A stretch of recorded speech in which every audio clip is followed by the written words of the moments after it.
Hi, I'm Courtney. I'm an Ironman triathlete and two-time qualifier for Olympic distance nationals.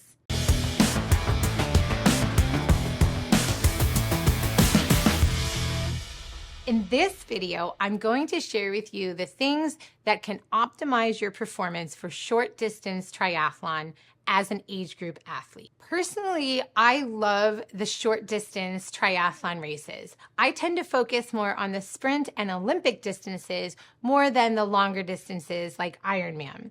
When I compare them all, I just really love the short distance races for a variety of reasons. One, I don't have like a 3 or 4 day recovery like I would after an Ironman. They fit nicely into my really busy schedule, but they are still so incredibly difficult. So I feel the challenge still of triathlon, but it kind of plugs right into my busy lifestyle. I put a list of these tips together because when I got into triathlon, I didn't hire a coach. I truly just do it because I love it. And I have had some successes in podiums in both sprint and Olympic distances. So I'm sharing with you today from one age grouper to another, the things that have worked for me in my training to help optimize my speed, fitness, and finish times. Number one, and I learned this later than I had hoped to, build a zone 2 fitness base or build a fitness base.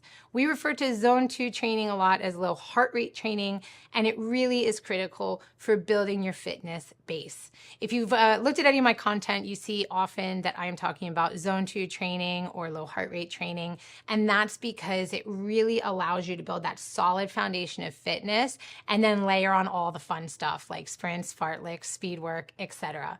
So if you're a new athlete and you're just getting started, look into zone 2 training and make sure that you allocate a couple months in order to build a nice fitness base for your future race season. Number 2, after you've already developed a decent fitness base, you're gonna wanna add in speed work. Now, I know some of you are like, I don't do speed work. I go the same speed all the time. And that's fine. Again, these are just suggestions for people who are looking to get a little faster, fitter, and maybe perform a little better in their upcoming race season.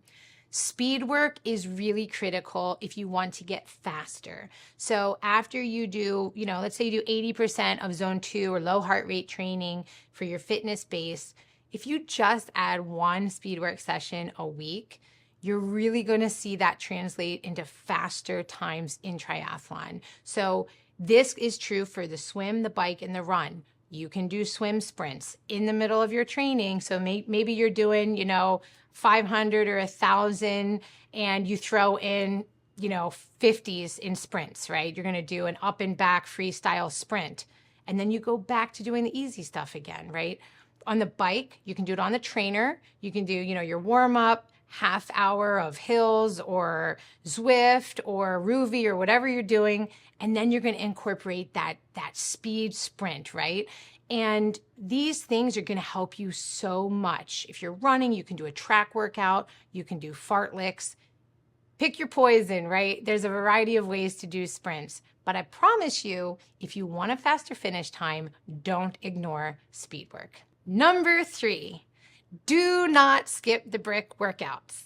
Now, I know some people love it. I know some people hate it, but bricks are super important and I talk about them a lot for a reason. I think one of the things that helps set me up for success in my sprint and Olympic distance racing is because I do a lot of brick workouts. They're not fun and they're really hard, but they are a critical component of not only practicing those transitions on race day, but getting your muscles used to that feeling of getting off the bike and hitting the ground running. I'd like to think that one of my strengths is that first mile after getting off the bike, because although some people will tell you to warm up during that part, I tend to kind of gun it because in a short distance triathlon, there really isn't much time for kind of being slow. Your heart rate is in zone 4 and zone 5 usually the whole time during these races. So I say use those brick workouts and do hard ones. They will absolutely prepare you for race day. My favorite brick workout to do in the winter is indoors. So I'm gonna get on my bike trainer and I'm gonna do at least a 45-minute ride. It can be a hard ride, it can be an easy ride. For me personally, I tend to do a 45-minute easy zone 2 ride, and then I hop right on that treadmill and I crank it. So I'm doing a 1 mile sprint after that. It's not fun, but it absolutely gets me in really good shape. Now, if you want to do a brick workout to prepare for a sprint or Olympic distance outside, which I recommend doing as you get closer to race season, you want to do these workouts outside. You're going to get on your bike. You can do as little as 10 mile ride on your bike, and then a 1 mile runoff. Again, for short distance stuff, make it hard. If you were doing longer distance like Ironman, I would say go do your 30, 40, 50 mile bike ride and then an easy 10K off the bike. But that's not what you're doing in sprint and Olympic distance. You're doing hard and fast. So recreate that in your brick workouts and it will translate to success on race day. Next up, you're gonna wanna participate in a lot of local races. So practice makes perfect. I talk about this a lot as well. There's a reason that I raced so much my first year in triathlon. And honestly, it was just to learn as much as I can. They say if you wanna learn about something, do it over and over, make a habit. So why not make a habit out of racing?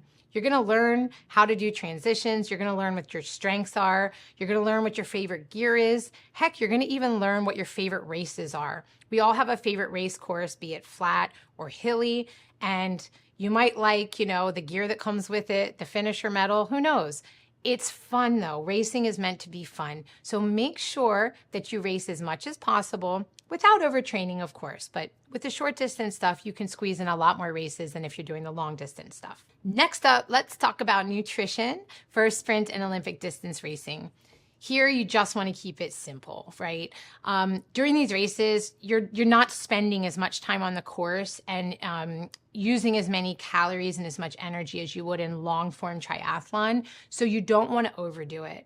I think the key here is getting ahead of hydration. So in the days leading up to your race, make sure that you are getting adequate sleep, you are hydrated, and you're ready to rock and roll.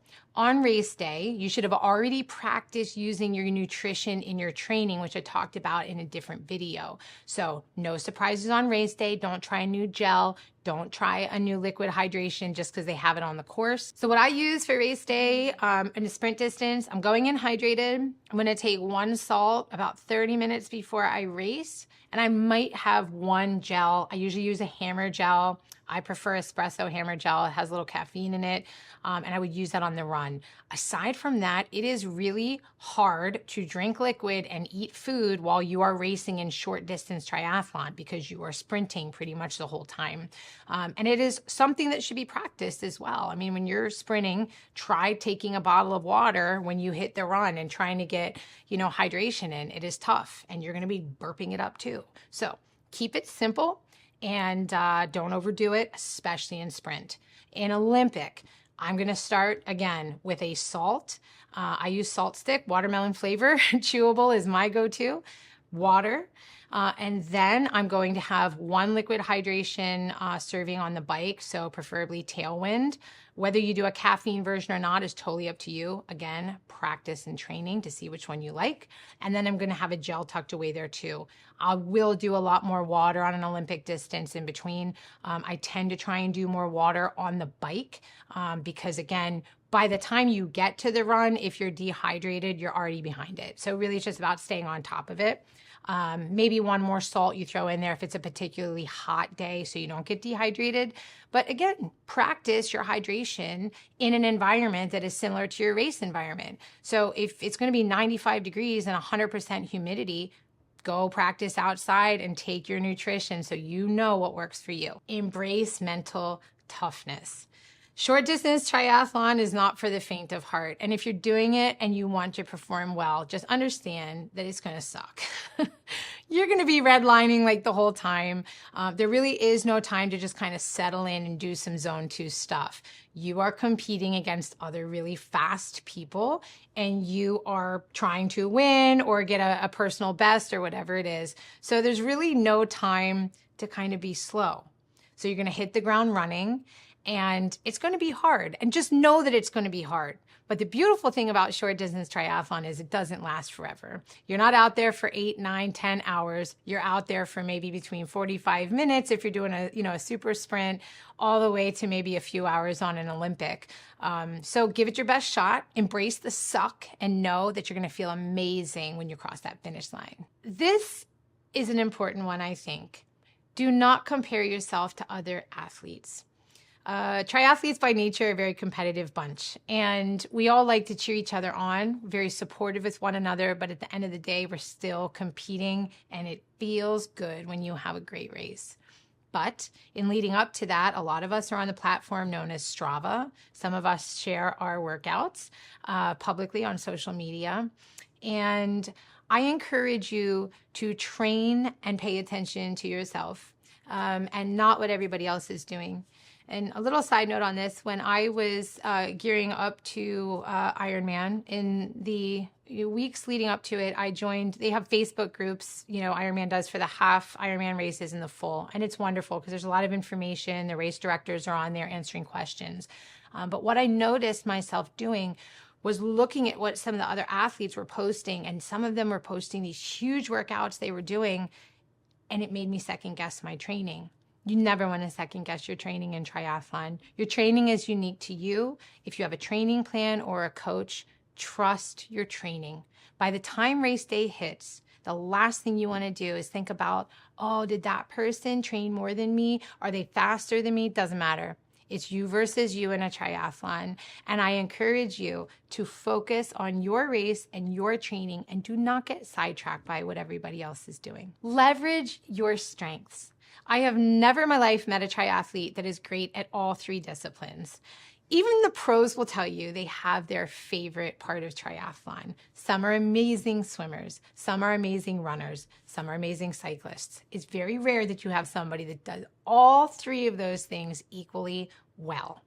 What I find, especially in short distance triathlon, is focus on your strength. So for me, that is the run. And I tell myself mentally when I get to the swim, all right, this is just a warm up. Don't get your heart rate too high, kind of ease into it. Get on that bike, give it all you have. And by the time I get to the run, yes, I'm exhausted. Yes, I'm questioning my life's choices, but I'm going to dig deep. And I tell myself, part of my mantra is, this is your thing. You're a runner. You got to leave it all out on the course. So whatever your strength is, play to it. Give it 110% in that discipline. Train the other disciplines, of course, as well. But on race day, give yourself that confidence boost and be like, I'm a rock star in this part of triathlon, and I'm going to give them some competition today. Maintain a race journal. I think it's really important to reflect back on how you feel after a race, because you also learn so much in every single race. And every race is generally very different. So I find after I finish and I've eaten and gotten out of the sun or whatever, and I'm sitting in my car, I just jot down some notes either on a piece of paper on the notes app in my phone about what went well for race day. What do I want to focus on? Did I learn something? Did I meet new people that I want to stay in touch with on social media? Whatever it is, it's unique to you. But I do encourage you to track your thoughts and feelings in triathlon, because you can look back before another race or just read it later on and also see the evolution of yourself as a triathlete, which I think is really important. And I hope that you learned something from this and you got something from it. I wish you the absolute best in your upcoming short distance triathlon races. If you have any recommendations, please drop them below in the comments so we can all learn as well. I wish you the best in your upcoming sprint and Olympic distance triathlons. Remember, it's not going to be easy, but leave it all out there on the course. And until next time, keep training and rock on.